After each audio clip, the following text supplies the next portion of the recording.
Vamos então conhecer um pouco da histologia do timo, suas principais características e as células que estão ali presentes. Mas antes, é muito importante a gente primeiro diferenciar órgãos linfáticos primários dos secundários. Os primários nós temos o timo e a medula óssea, e os secundários são muitos, como por exemplo, os linfonodos, as tonsilas, o baço e, é claro, o tecido linfóide associado à mucosa. Temos no trato respiratório, no trato digestório. Mas hoje vamos focar em timo. Timo é muito importante para a maturação dos linfócitos T.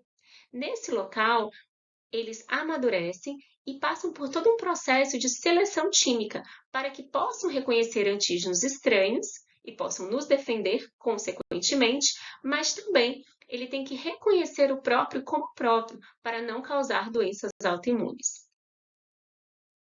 O timo é um órgão bilobado localizado na região posterior do externo, próximo ao coração e a grandes vasos, e ele está completamente desenvolvido ao nascimento. Contudo, evolui até a puberdade e depois ele passa a ser repleto de tecido adiposo. Contudo, ele mantém sua capacidade, pelo menos parcial, de produção de linfócitos T ao longo da vida. E, é claro, pode ser ativado a depender da necessidade do ser humano.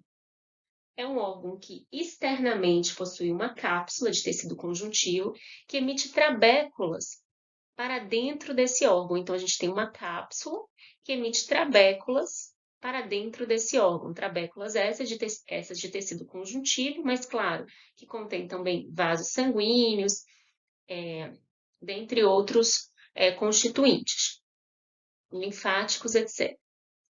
Né? E aí, essas trabéculas dão um aspecto de que existe uma lobulação nesse órgão.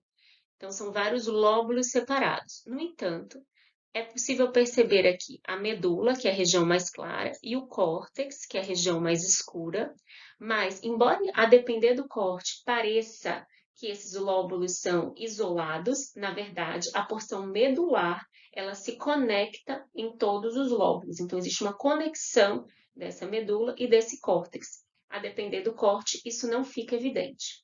É claro que na imagem já podemos perceber a região cortical mais escura e a região medular mais clara.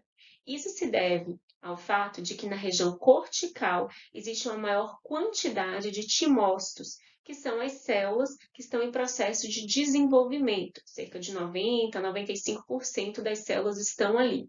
Além disso, existem células reticuloepiteliais que formam um verdadeiro arcabouço onde estão localizados esses timócitos em processo de desenvolvimento.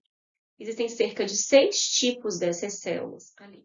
Além disso, existem outras células, como macrófagos, plasmócitos, etc. Podemos perceber aqui na imagem o córtex e a região medular, o córtex, como foi dito, mais escuro, a região medular mais clara, e em maior aumento a região medular. É possível observar também, basicamente, algumas células um pouco menores, com núcleo mais corado, que são as células T em processo de desenvolvimento, que são os timócitos, e temos também apontadas pela seta preta células com um núcleo mais claro, maior, que são as células reticulares. Existem 6 tipos, mas de forma geral elas não produzem fibras reticulares, como outras células reticulares do corpo, mas elas estão presentes no córtex e na medula e formam uma malha tridimensional por onde os timócitos se desenvolvem. É claro que a função principal do timo é o seu processo de seleção, de proliferação de linfócitos, seleção, e as células que passaram por todo esse processo de seleção, elas são portadores de TCRs, que são receptores de membrana, e são levadas para fora do timo através de vênulas localizadas na zona medular do timo. E dali, dessa região medular, elas são transportadas pelo sangue para outras partes, né, de órgãos linfóides secundários. Agora, essa estrutura maior, com a coloração mais pré-eosina, um pouquinho mais cor-de-rosa, nessa imagem de timo, é um corpúsculo de Hassall, que não tem função definida, mas é um conjunto de células reticulares epiteliais que No seu centro tem células mortas que muitas vezes se calcificam e que ajudam a gente a identificar o timo, especificamente a porção medular. Por fim, é interessante citar a barreira hematotímica. A barreira hematotímica, ela está localizada na região cortical. Por quê? Porque nessa região, os vasos sanguíneos que estão ali, eles são vasos sanguíneos sem fenestras, ou seja, sem poros, ele é do tipo contínuo, e também existe uma série de células, né, os pericitos e as células reticulares, que elas fazem uma barreira entre o sangue que está dentro do vaso e o tecido ao redor da região do córtex. Por quê? Porque não se quer que antígenos presentes no sangue entrem de forma discriminada, aleatoriamente, dentro do tecido cortical, porque ali está ocorrendo a seleção química, está ocorrendo a seleção química para que apenas células selecionadas sejam levadas para a medula e depois para a corrente sanguínea para povoar linfonodos e órgãos secundários.